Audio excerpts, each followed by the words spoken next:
Hello everyone, welcome to my YouTube channel. Today I am here with part 2 of lesson number 1 of class 12th from Vistas book, and the name of the lesson is the third level. First part already I have uploaded on YouTube channel. You can see on my channel part 1, and today I will explain part 2, and this is page number 4 and first paragraph already been explained. So let's start from the second paragraph. To make sure, यहाँ से देखिए, to make sure I walked over a newsboy and glanced at the stack of papers at his feet. तो देखिए, to make sure, sure means surety करने के लिए, निश्चित करने के लिए मैं एक न्यूज़ बॉय यानी कि जो पेपर बेचने वाला लड़का होता है उसके पास गया और उसके पैरों पर यानी कि उसके पास जो पेपरों का ढेर रखा हुआ था उनकी ओर मैंने ग्लांस यानी कि देखा. It was the world and the world hasn't been published for years. और उसके पास जो न्यूज़पेपर का ढेर था वो कौन सी न्यूज़पेपर था? द वर्ल्ड, यानी कि उस पेपर का नाम है द वर्ल्ड. जैसा कि आपको बगल में चित्र दिख रहा होगा, वो न्यूज़पेपर का नाम द वर्ल्ड है. जैसे हमारे यहाँ हिंदुस्तान टाइम्स और अमर उजाला इस तरह के न्यूज़पेपर रहते हैं वैसे, ठीक है. And the world hasn't been published for years. और जो ये न्यूज़पेपर है द वर्ल्ड, ये तो सालों से पब्लिश हो ही नहीं रहा था, लेकिन उन्हें वहाँ वो द वर्ल्ड पेपर मिल गया. इसका मतलब वो पुराने समय में जा चुके थे, ठीक है.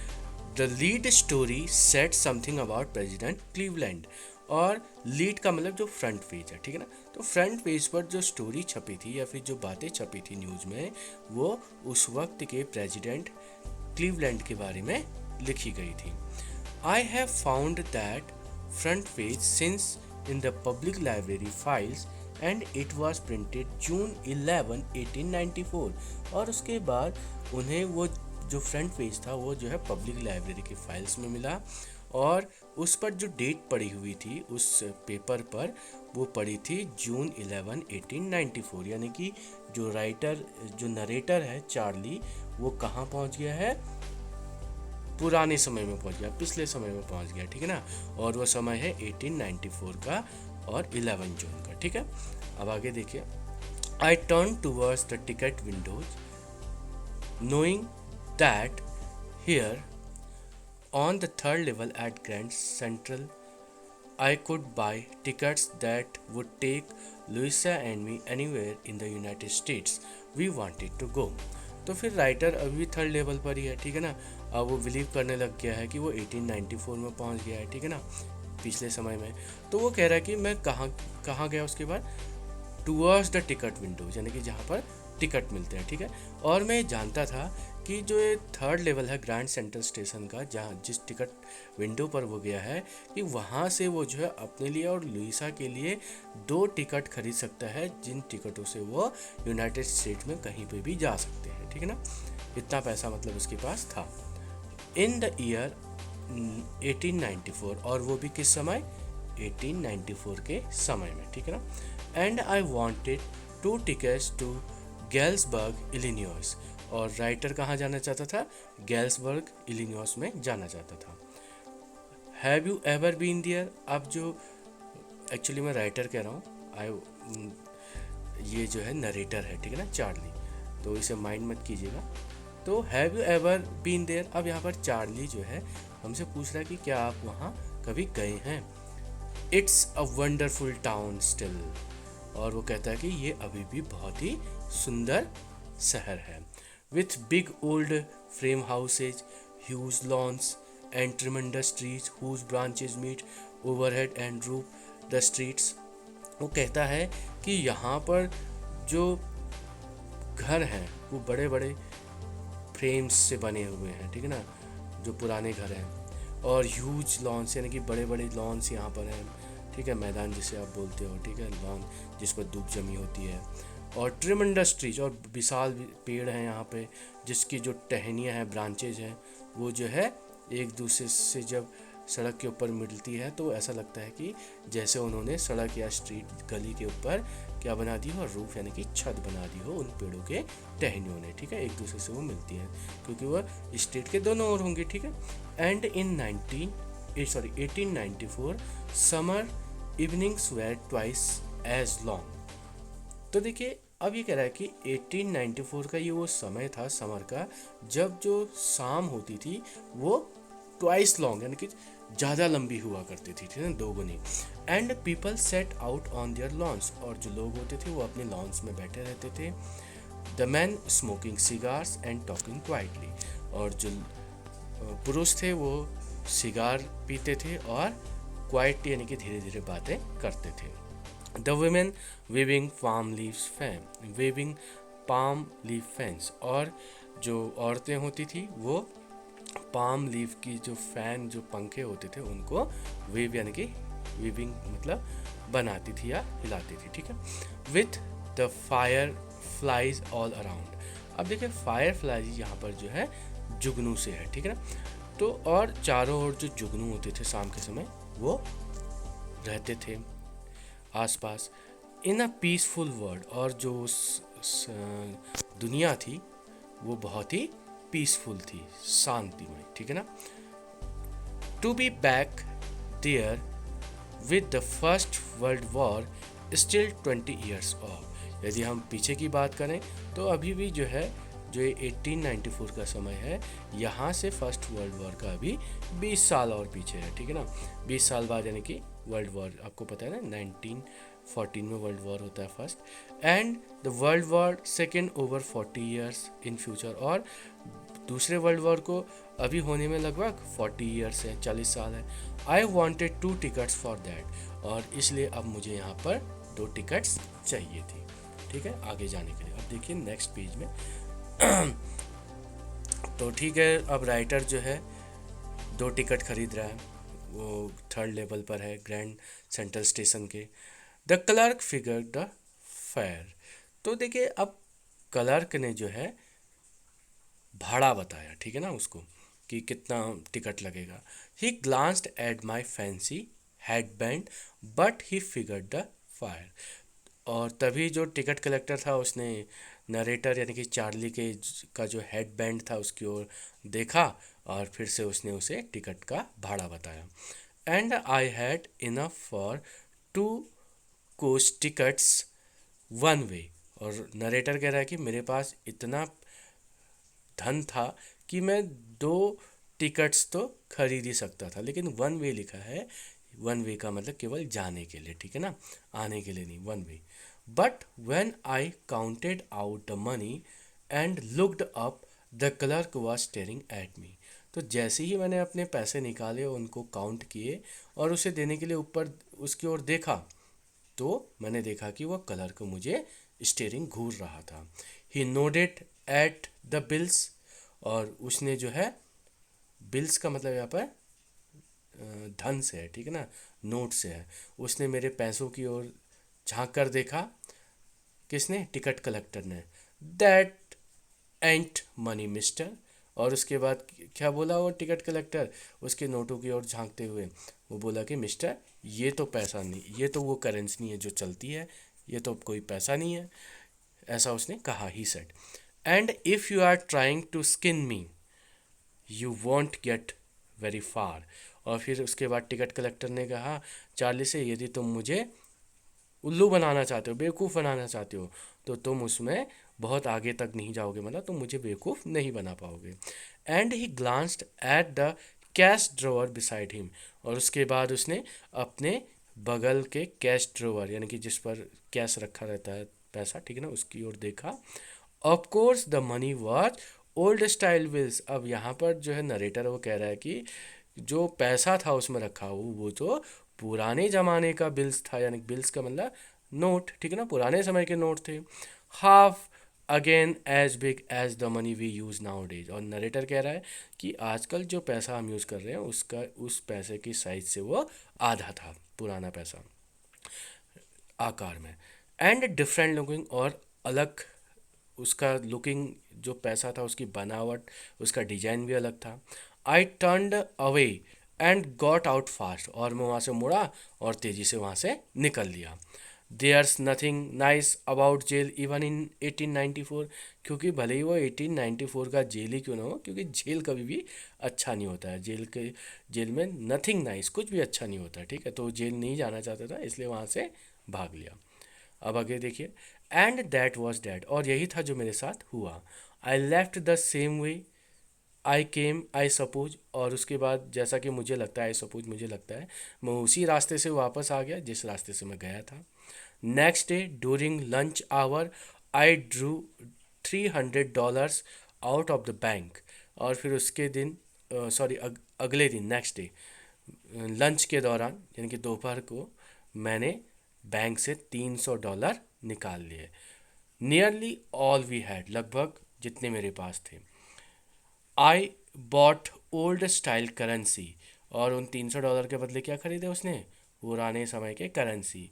That really worried my psychiatrist friend, और ये सुन करके मेरे मनोचिकित्सक दोस्त को, यानी कि वो क्या हो गया, वरी यानी कि परेशान हो गया। क्यों क्यों परेशान हुआ? क्योंकि भाई ये जो नरेट कर रहा है स्टोरी को, जो चार्ली है, वो किसको सुना रहा है ये सारी कहानी? अपने मनोचिकित्सक दोस्त को, ठीक है। इसलिए वो थोड़ा सा परेशान हो गया कि भाई तूने ऐसा किया क्यों। You can buy old money at almost any coin dealers but you have to pay a premium. फिर यहाँ पर नरेटर बता रहा है कि तुम पुराने समय के जो कॉइन्स है वो किसी भी इस तरह के डीलर्स से खरीद सकते हो, बट तुम्हें क्या है, एक प्रीमियम पे करना पड़ेगा, यानी कि प्रीमियम का मतलब एक्स्ट्रा उसके लिए देना पड़ेगा। My $300 bought less than 200 old style bills. अब यहाँ पर नरेटर बता रहा है कि उसके जो $300 थे, उसके बदले में उसे 200 से भी कम पुराने जमाने के बिल्स यानी कि करेंसी मिले, ठीक है ना, नोट। क्योंकि भाई उसे पुराने से नोटों के लिए कुछ प्रीमियम यानी कि कुछ एक्स्ट्रा धन चुकाना पड़ता है, इसलिए, ठीक है। बट आई डिडेंट केयर, लेकिन राइटर कह रहा है कि भले ही $300 के मुझे जो है 200 से भी कम मिले, लेकिन मुझे इसकी कोई चिंता नहीं थी। अब क्यों नहीं थी, जरा देखिए। Eggs were 13 cents a dozen in 1894, क्योंकि यहाँ पर राइटर कह रहा है कि पुराने समय में चीज़ें सस्ती थी, जिसमें वो एग्जांपल दे रहा है अंडों का, ठीक है ना। क्योंकि अंडे उस वक्त जो है 1894 में केवल 13 सेंट्स में आ जाती थी, ठीक है ना, एक दर्जन अंडे।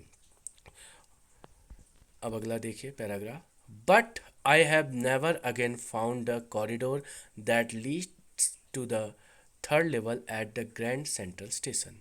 लेकिन राइटर कह रहा है कि मुझे वो कॉरिडोर, कौन सा कॉरिडोर, जो थर्ड लेवल पे जाता है ग्रैंड सेंट्रल स्टेशन के, वो उसे कभी भी नहीं मिला। Although I have tried often enough, हालांकि उसने इसके लिए बहुत ज़्यादा प्रयास किया कि वह थर्ड लेवल तक पहुंच जाए। Louisa was pretty worried when I told her all this, और जब राइटर कह रहा हूँ मैं, सॉरी, नरेटर यानी कि चार्ली, जब चार्ली ने अपनी पत्नी लुइसा को इसके बारे में बताया तो वो बहुत ज़्यादा चिंतित हो गई। And didn't want me to look for the third level any more, और चाहती थी कि अब मैं फिर से जो है उस थर्ड लेवल को न ढूंढूं।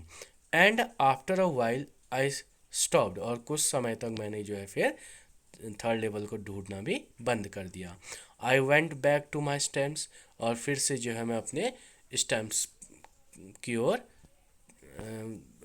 झुक गया, यानी कि स्टैम्प्स में उनके कलेक्शन को, उसमें अपना समय व्यतीत करने लगा।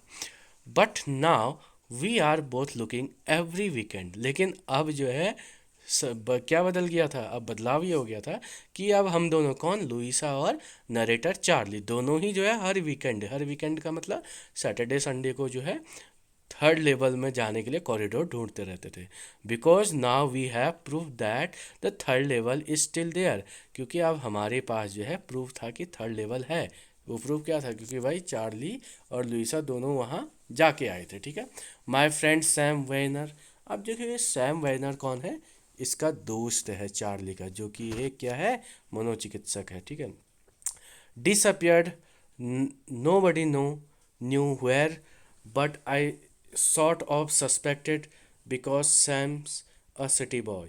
तो अब देखिए जो उसका फ्रेंड है सैम, वो डिसअपियर्ड यानी कि गायब हो गया, और कोई भी नहीं जानता था कि वो आखिर पिछले कुछ समय से कहाँ है।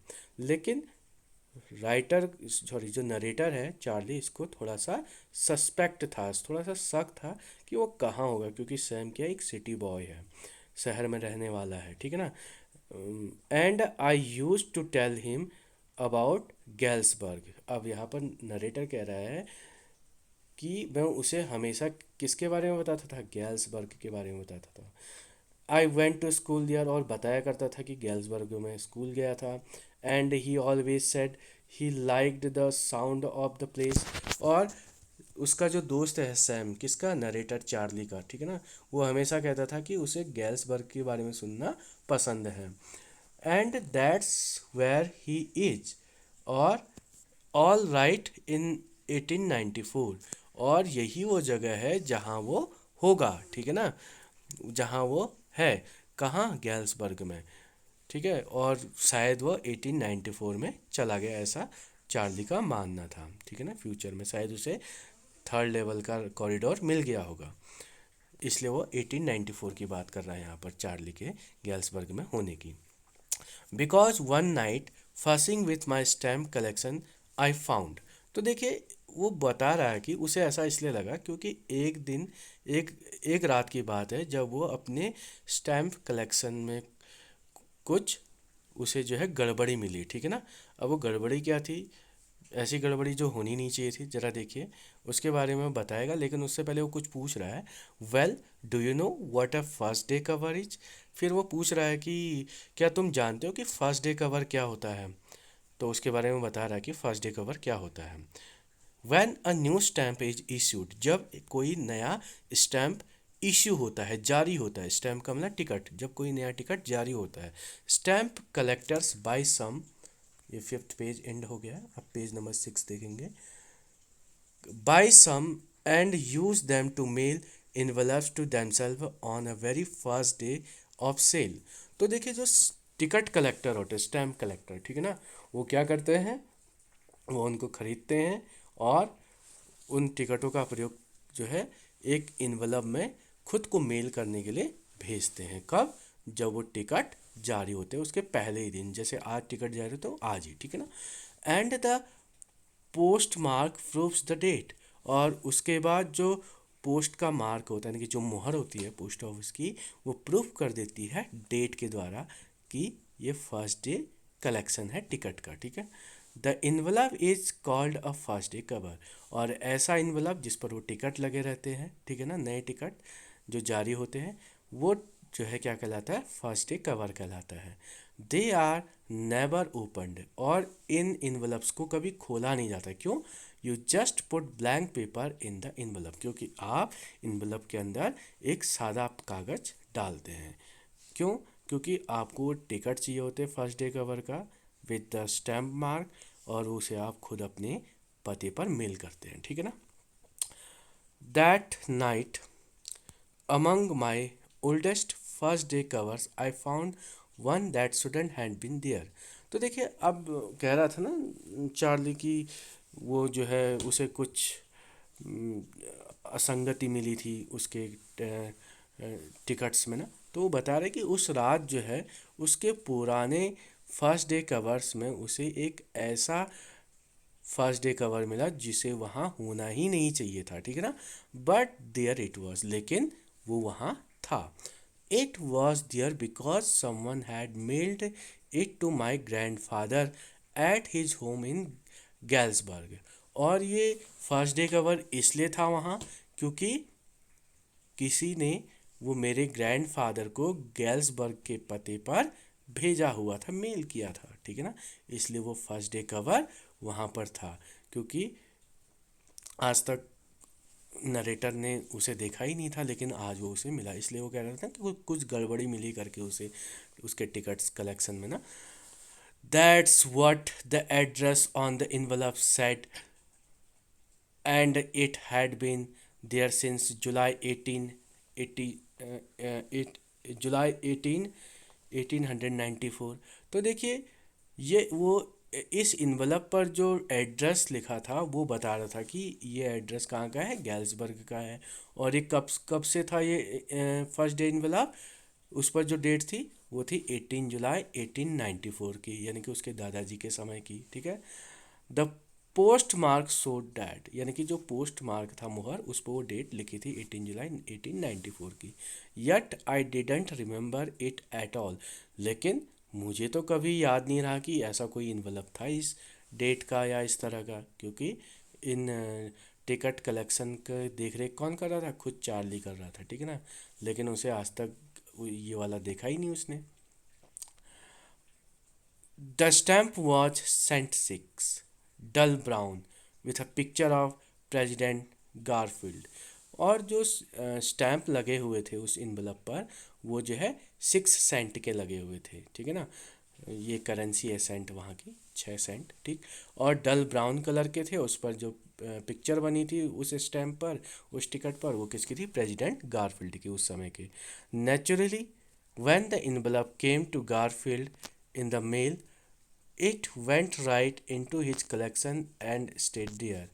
और यदि देखा जाए तो जब ये स्टैम्प आया होगा गारफील्ड का, तो उसी वक्त जो है इसको पोस्ट किया होगा और उसके बाद वो उसके कलेक्शन में आ गया होगा शायद, ऐसा अब जो है नरेटर सोच रहा है Charlie. Till I look it out and open it, और आज जैसे ही उसने उसे खोल के देखा तो उसे आज वो मिला, और आज तक वो वहीं पड़ा होगा शायद, और उसकी नज़रों से दूर होगा, ऐसा यहाँ पर चार्ली को लग रहा है, ठीक है। The paper inside wasn't blank, it read. लेकिन जैसा कि और फर्स्ट डे कलेक्शन वाले इन्वेलप में होता है ना, कि उसके अंदर सादा पेपर होता है, लेकिन इसके अंदर जो पेपर था वो सादा नहीं था, उसमें कुछ लिखा था। तो उसके बाद अब चार्ली उसे पढ़, अब देखो उसे पढ़ते हैं क्या लिखा है उसमें। सबसे पहले राइट साइड पर आपको जो वहाँ का एड्रेस मिलेगा, ठीक है, 941 विलार्ड स्ट्रीट, गैल्सबर्ग, इलेनियस, और डेट है जुलाई 18 1894 की। अब देखिए ये जो इन्वलप था ये भेजा तो गया था उसके ग्रैंडफादर के लिए, किसके, चार्ली के ग्रैंडफादर के लिए, ठीक है ना, गैल्सबर्ग के पते पर। लेकिन इन्वलप के अंदर जो नाम लिखा गया वो चार्ली का लिखा गया, देखो ऊपर लिखा है चार्ली, ठीक है ना। फिर क्या लिखा है, I got to wishing that you were right, that I got to believing you were right. अब देखो ये जो लेटर लिखा है वो नीचे लिखा है ना, the note is signed Sam, तो ये सैम ने लिखा है चार्ली को, क्योंकि अभी तक आपने देखा होगा आगे चार्ली गुम हो गया था, और सॉरी सैम गुम हो गया था, गायब हो गया था, और चार्ली को लग रहा था कि वो गैल्सबर्ग गया होगा, शायद उसे थर्ड लेवल मिल गया, वो 1894 में चला गया होगा, है ना। तो ये बात बिल्कुल सही है कि चार्ली 1894 में जा चुका है और वहाँ से उसने सैम को पत्र लिखा है, लेकिन उसने वो पत्र जो है किसके पते पे वजह है, सैम के दादाजी के क्यों, क्योंकि 1894 में तो सैम पैदा ही नहीं हुआ होगा, तो उसे मिले होंगे वहाँ उसके दादाजी, और उनके पते पर उसने वो पत्र भेज दिया, ठीक है ना, वो मेल। और वो इसलिए भेजा ताकि वो जो है उनके थ्रू जो है सैम को मिल जाए, और इसीलिए जो है बाहर से भले ही एड्रेस उसके दादाजी का नाम हो चार्ली के, लेकिन सैम ने जो है ये पत्र अंदर से चार्ली के लिए लिखा है। अब तो समझ में आ गया होगा ना। इससे हमें समझ में आ रहा है कि जो सैम है वो चार्ली की बताई हुई कहानी के अनुसार थर्ड लेवल के ग्रैंड सेंट्रल स्टेशन के थर्ड लेवल पर पहुंच करके वहां पहुंच गया है वो 1894 के गैल्सबर्ग में, ठीक है। तो वो क्या कह रहा है कि I got to wishing that you were right, तो वो कह रहा है कि मैं हमेशा से उम्मीद करता था या इच्छा रखता था, विश करता था कि तुम सही हो, ठीक है ना, मेरी ऐसी इच्छा होती थी। Then I got believing you were right, फिर उसके बाद मुझे विश्वास होने लगा, यानी कि मैं विश्वास करने लगा कि तुम शायद सही हो। कौन कह रहा है, ऐसा सैम कह रहा है चार्ली से अपने पत्र पर, ठीक है ना। एंड चार्ली इट्स ट्रू, और उसके बाद बोल रहा है कि चार्ली ये बात सच है कि थर्ड लेवल है। I found the third level, क्योंकि मुझे थर्ड लेवल मिल गया है। I have been there for 2 weeks, और मैं यहाँ पर 2 सप्ताह से हूँ। एंड राइट नाउ, और अभी भी मैं यहीं हूँ।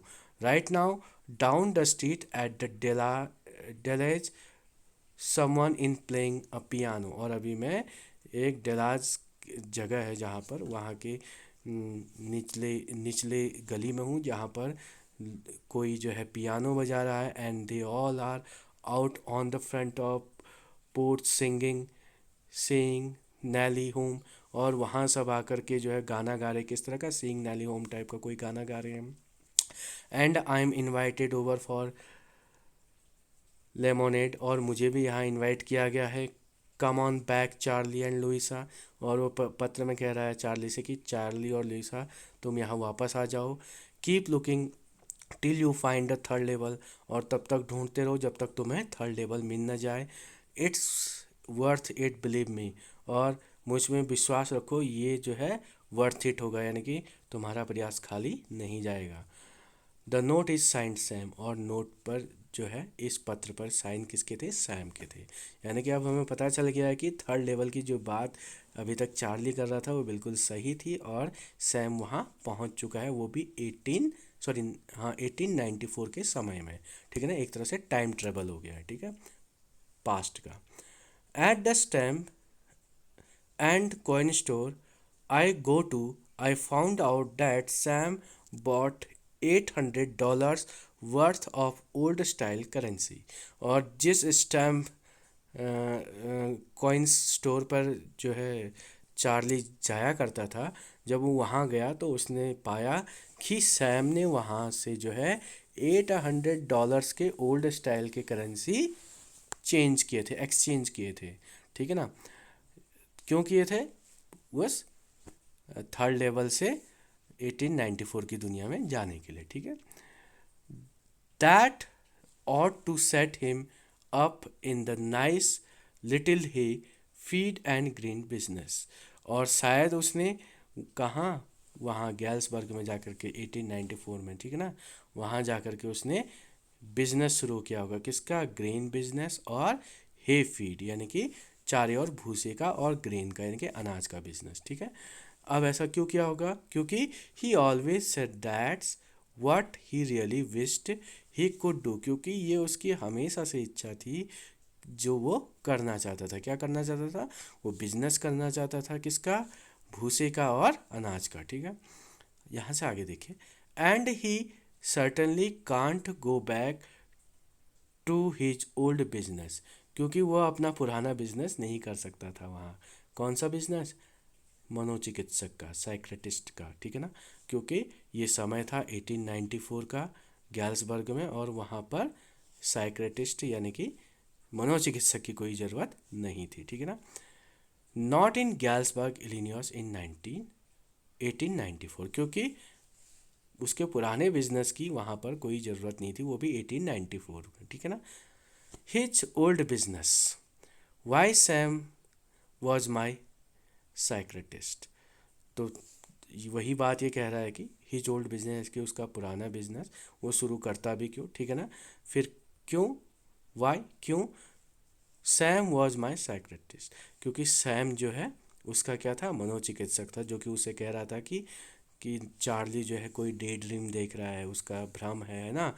लेकिन अब वही जो है वहाँ पहुँच चुका है थर्ड लेवल पर, 1894 की दुनिया पर, उस पर जिस पर वो बिलीव नहीं कर रहा था। एक तरह से देखा जाए तो इस स्टोरी में क्या है, आयरनी है। आयरनी मतलब विरोधाभास, क्योंकि सैम जहाँ विश्वास ही नहीं करता था चार्ली की बातों पर, ठीक है ना, कि इस तरह की कोई थर्ड लेवल है, और 1894 के समय में हो गया था, है ना, उसे उसका वो डे ड्रीम बता रहा था, लेकिन फिर उसके बाद उसके बातों पर बिलीव करके वो खुद वहाँ पहुँच जाता है। दैट इज़ कॉल्ड क्या, आयरनी। ठीक है ना, विरोधाभास।